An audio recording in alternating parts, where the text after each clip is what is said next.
morning, good afternoon. Thank you for taking time out of your day because I know you're busy to join us. And I've been a lifelong fan of yours, so this is very, very exciting to me. So I appreciate Oh, you being wow. here.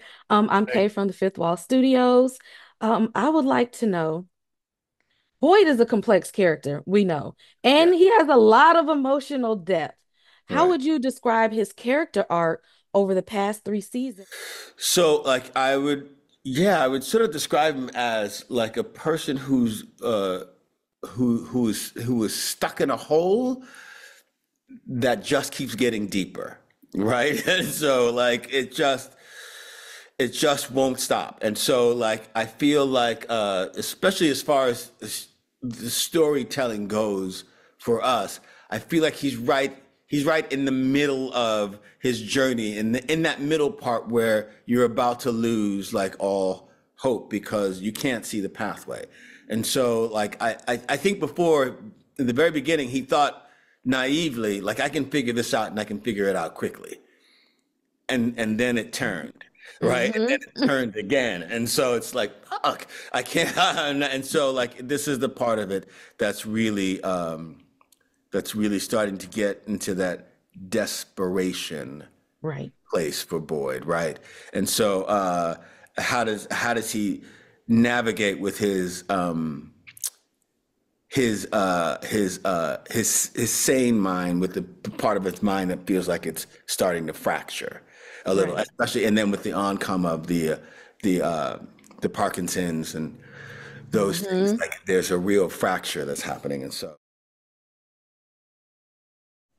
I would say that this season, like last season, there was a lot of tension. This season, it's really dark.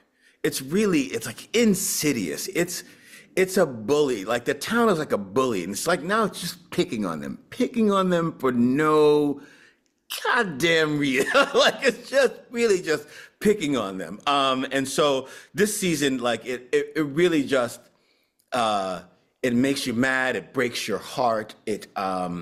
It makes you want to figure out like how to get these people out of there. It makes you sympathize for them, and in some instances, maybe even makes you suddenly dislike a person. Maybe a person that you liked before that now you're going like, now I'm questioning who you are. And so this season it really is dark. It's a dark turn on everything that's happening and what's going on. And the town is really messing with them. It's terrible.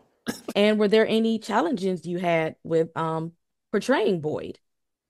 Oh, the challenges. Oh, so some of the things are really that are challenging are like those things that you have to put in your brain, like in order to make you feel a thing about Boyd, he has to really have loved his wife. Hmm. And then if he loves his wife and he loves his child, then the choice he has to make in a split second is really difficult. And I remember having a hard time figuring out how to play that because my body kept wanting to say, like, you can't shoot her. There's nothing to do. Like, you can't. There's no way you shoot yourself first. Like, I came up with all these other excuses, but then I had to find the way that would make him do that. Hmm. And we had to even find it together. We had all these other scenarios, and the only way that came out is that he couldn't think about it. Do you know what I mean? That he had to, like, he's trying to talk to her, and then she threatens, and he just responds like, and it was hard to get there because once I decided that I loved them, it's really hard it was Yeah. a hard thing to figure out. So that was that part, Yes. and then it Thank you. keeps getting worse. It does. It does. And thank you so much. Yeah. I wish I could tell you that.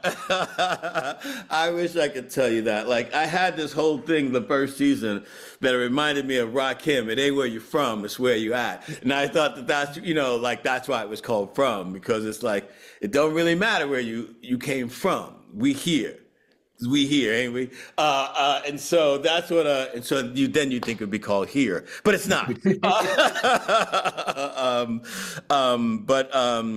So I don't know. That's the answer to that. I don't know why it's called From. And John keeps saying it'll be explained. John Griffin, our writer. And so I'm waiting for the explanation like everybody else. All you guys, if you don't know, I'm doing a bourbon with my friends called Sable. It just launched today.